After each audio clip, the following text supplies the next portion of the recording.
My son is almost 17. This Christmas we bought him an expensive computer gaming chair, as he plays a lot of online multiplayer shooters. My son has some anger issues, which he's currently in therapy for, and these shooters tend to bring out his temper more than normal. However, for the past few months he's been keeping it together well, so I figured the chair might be a fair present. I was wrong, because the day after Christmas he was gaming, started to have bad luck. He was losing his patience. This culminated in him screaming insults and then picking up his chair and slamming it into the ground, breaking the back of it.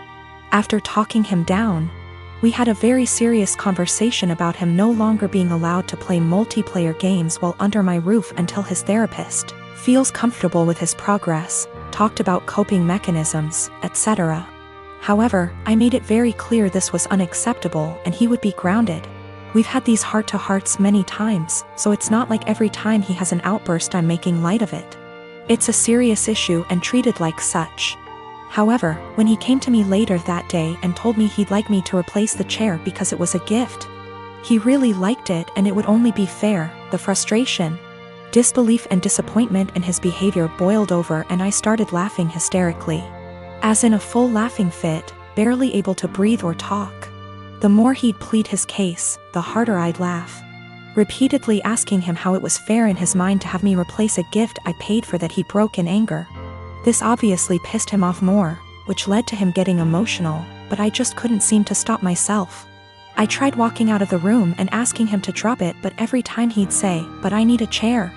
Or, "What am I supposed to do now?" I'd laugh again. I tried explaining that I'm not laughing at his feelings. I'm laughing at how absurd it is for him as a teenager to expect me to replace he can't be bothered to treat with respect, and then whine about it when he broke it. He's still pissed about it, and feels slighted. I feel bad for laughing, and honestly wonder if I had some sort of mini stress break myself. Because it's never happened before and I couldn't seem to stop. But at the same time, I stand by the fact that his request was ridiculous enough to make most people want to laugh. My wife and I have a 2-year-old son and have been married for 4 years. Our anniversary was a month ago and we found a nice, secluded cabin on Airbnb and rented it out for a long weekend getaway.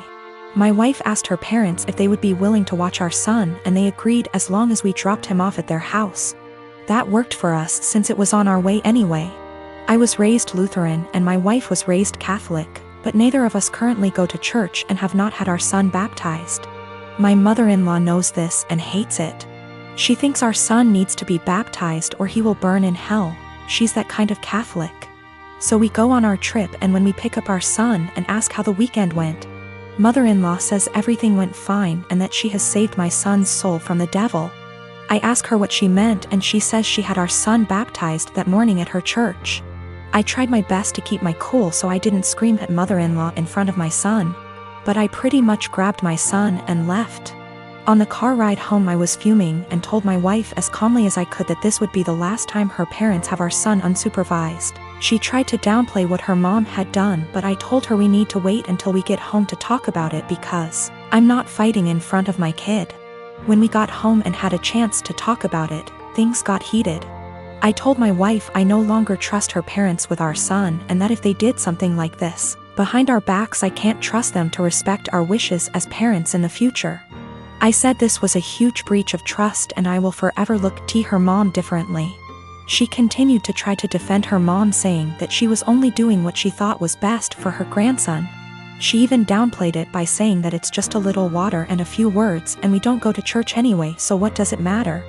I told her that under no circumstances will I allow her parents to watch our son by themselves again. I said that we can still let them see their grandson, but only if we are present. I also said that if she doesn't see what the big deal is with this situation, that maybe we aren't on the same page as parents and maybe we need to see a counselor. She started crying and said that this isn't the kind of decision I get to make on my own, and I'm an asshole for trying to tell her what kind of relationship her parents can have with our son. I told her that I no longer have any trust or respect for her parents and that I don't know if there's anything they can do to repair that.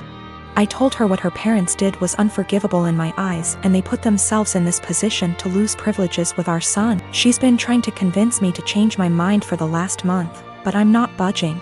To me, this is a hill I'm willing to die on. I am 45 male and have a step-kid, 15 female, with my wife. I can say that me and her parents' house are very different. I don't think that she shows any patience with them, and I don't like that.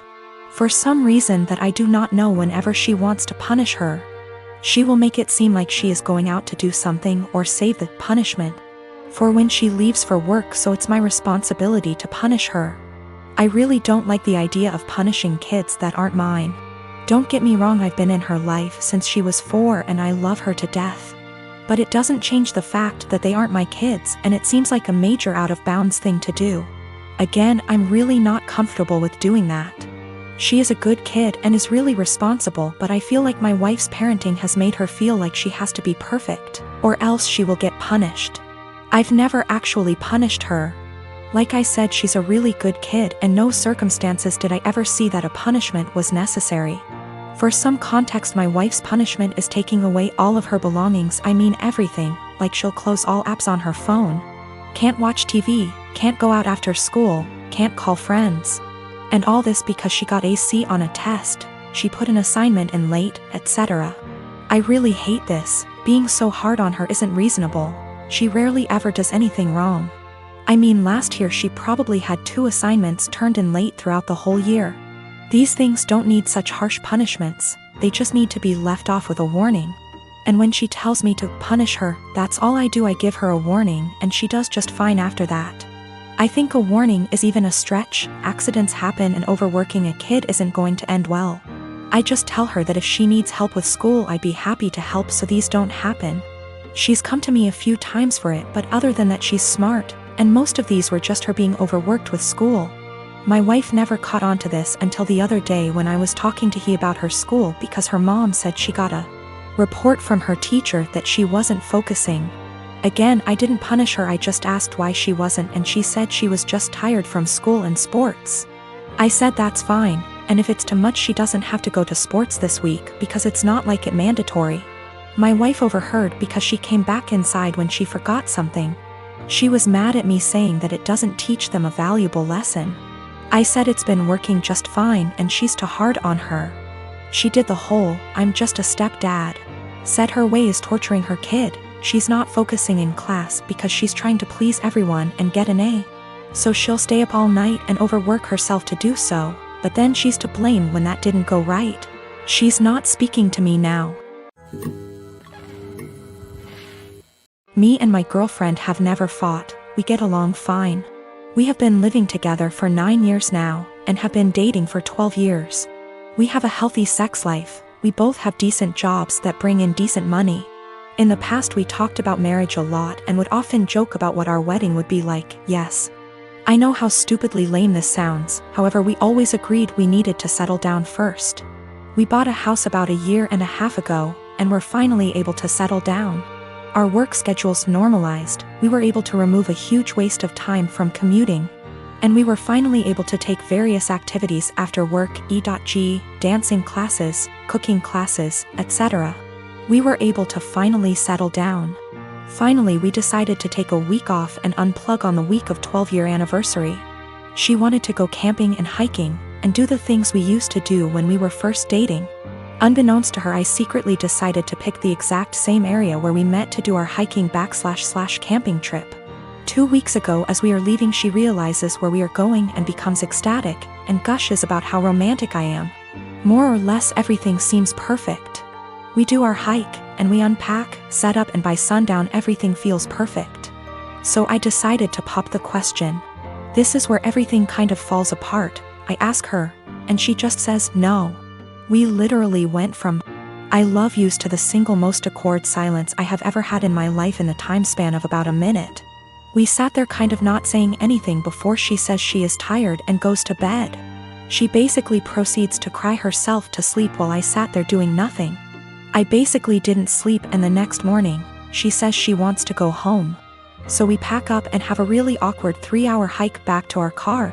There were a few times where things kind of felt normal and we were joking around like we used to be for a bit. On the way back home, we are talking and chatting normally, but it just feels awkward. At one point we stopped for coffee, and asked if she wanted to talk about what happened, and all I got was a curt no. This is followed by another extremely long silence for the rest of the drive home. We finally get home and I unpack everything while she goes off to bed. She is going to bed. Cue more crying. I tried really hard to talk to her, but she pretty much told me that she just needs time to be alone and think. The next day she tells me she is going to take some time and see her family, which is literally on the other side of the country. It has been about 2 weeks since I dropped her off at the airport. She sent me a few messages to tell me she is fine, and that she needs some more time to think. Her best friend has been asking me every other day about what is going on with her, since she hasn't really been responding at all.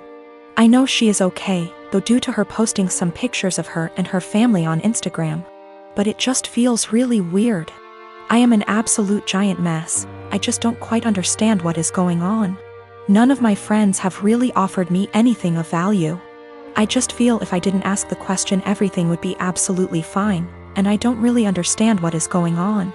I keep wanting to grab her laptop to try and figure out anything. I am not close to her parents at all, but I trust her and want to respect her space, but I don't know when she is coming back. I even sent her a message this morning, and I know she saw the message and received it, but hasn't replied. Also, her work has called me this morning asking about where she is. Apparently she had taken an extra week off last week, but she was supposed to be in yesterday. Now everything feels like it is falling apart and I have no idea what to do. The reason why it took so long for us to get married is we both agreed we wouldn't move to the next step until we finished the following. We both finished school. For her, that wasn't until 2 years ago. We both had stable jobs. We had a place where we could agree would be good enough to take stuff to the next step. We both had decent working hours. For a long time she was doing her residency and we more or less worked opposite shifts. We did talk about marriage and kids, and both agreed it would be part of the next step after we got settled.